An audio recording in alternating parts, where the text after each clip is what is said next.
Hey guys, welcome back to our channel. My name is Mario Florima, and I'm the #1 educator in the Amazon FBA asset recovery space. And today we will be talking about how Amazon investigates your account. Okay guys, today we're diving into the absolute core of how Amazon actually investigates your account. We're giving you the step-by-step insider guide to winning your suspension appeal. So in other words, and we're going to break down the exact internal process Amazon uses so you can fight back strategically. Okay, moving to the second page. You have to understand that suspensions aren't just random glitches. They are formal, evidence-gathering investigations. An automated system flags a risk to marketplace integrity, and suddenly you're under the microscope. Guys, most sellers fail right here because they react emotionally instead of strategically. Generic appeals fail because they just don't match Amazon's evaluation criteria. Okay, now we are talking about internal investigation triggers. Amazon systems respond to specific risk signals like performance metric spikes, policy violation, or documentation red flags. We're talking about order defect rates above 1%, intellectual property complaints, or mismatched supplier invoices. If you have sudden spikes in A to Z claims or not as described complaints, you're going to have a bad time. Deciphering suspension notifications is critical. The keywords in that notice determine your entire recovery strategy. Section 3 means fraud or serious violations. Inauthentic means supplier verification. Performance means a metrics improvement focus. Missing these clues leads directly to failed appeals. Okay guys, let's look at the performance metric thresholds. These are the red lines Amazon watches every single day, exceeding a 1% order defect rate, a 4% late shipment rate, or a 2.5% pre-fulfillment cancel rate. Triggers immediate scrutiny. Amazon does not care if you had a bad week. If you hit these numbers, they are coming for you. Phase 1 is root cause identification. Guys, weak appeals blame external factors. Winning appeals identify the exact breakdowns in your system. You have to analyze the suspension notice keywords and dig into your seller central data. Never blame Amazon, the customers, or your suppliers in your analysis. You must take full ownership of the process breakdown. Let me show you guys how this plays out in real life. A seller reached out to us after things started going sideways. He kept saying nothing was wrong on his side. But when we reviewed the account, we found customer complaints had been increasing for weeks. Defect rates were rising, returns were climbing, and warning signs were already there. He just never paid attention to them. So while he thought it was random, Amazon saw a clear pattern. That is why, guys, the truth is always in the data. Okay, so going deeper into seller central data, turn that raw data into suspension solving insights by looking at voice of the customer reports and return patterns. Look for sudden spikes after operational changes, like a new supplier, a carrier switch, or a listing update. So in other words, that spike reveals the exact moment your system failed.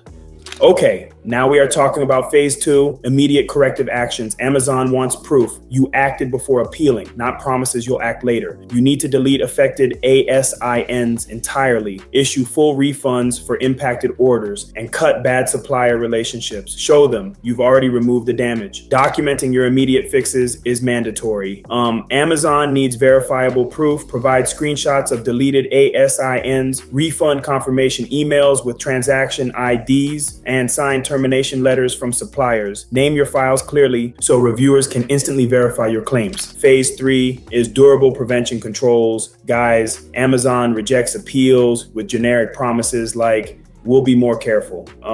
Yeah, that doesn't work. They want proof of systematic change. Build resilient systems. Assign clear ownership to a named person and maintain verifiable records with audit trails. Okay? Implementing systemic changes means turning those promises into processes.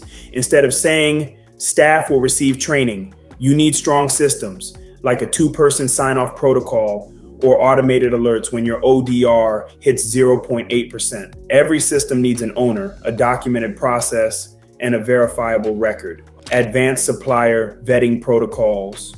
Building an unbreakable supply chain defense system. Advanced supplier vetting protocols require 3 steps: invoice verification, letters of authorization, and physical test purchases. This protocol prevents 90% of authenticity violations before they even happen and builds bulletproof documentation. Okay, guys, let's talk about the gold standard for authenticity. Document evidence requirements for invoices. Your invoice must have your exact business name matching Seller Central and itemized product list and be issued within the last 365 days. If you submit retail receipts from stores or blurry images, it's an instant rejection.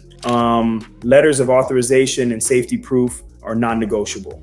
The LOA must be dated, signed by an authorized brand representative, and include the brand's legal name and trademark number. For electronics or medical devices, you need valid safety test reports like UL or CE certifications. Amazon does not care about handwritten notes. Upload high-resolution PDFs only. Okay, now we are talking about the plan of action framework. Your appeal hinges on three things: root cause, immediate actions, and prevention controls. Use past tense language to show ownership and outline systematic changes with named owners.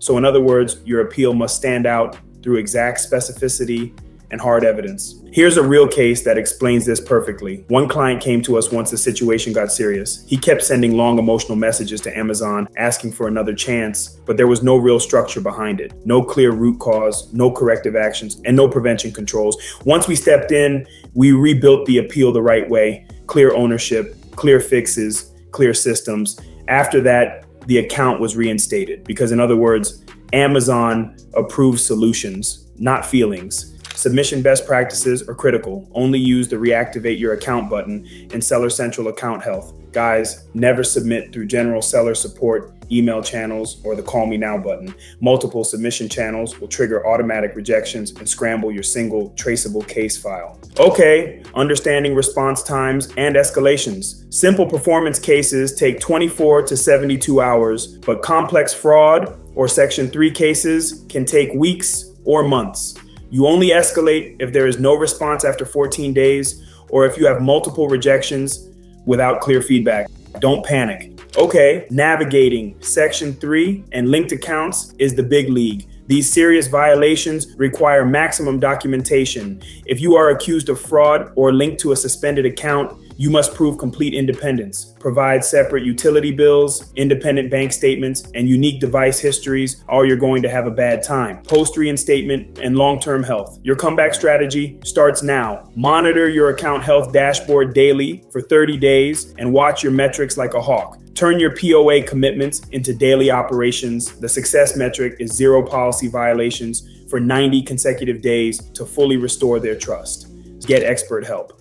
That's the step-by-step playbook. Hope you guys found value in today's video and have a more clear understanding of what Amazon thinks when this suspension happens. If this video provides value, please like, share, and subscribe for more helpful content. If you're an Amazon reinstatement consultant and you're looking to see if you qualify to be in our Rios Inner Circle group, then feel free to check out the links below in our description section. We host free masterclasses every week where we dive more into specific topics like these and give you more details on how you can better assist your clients while saving you time, money, headaches, and most importantly, protect your business assets moving forward like always. See you guys next time.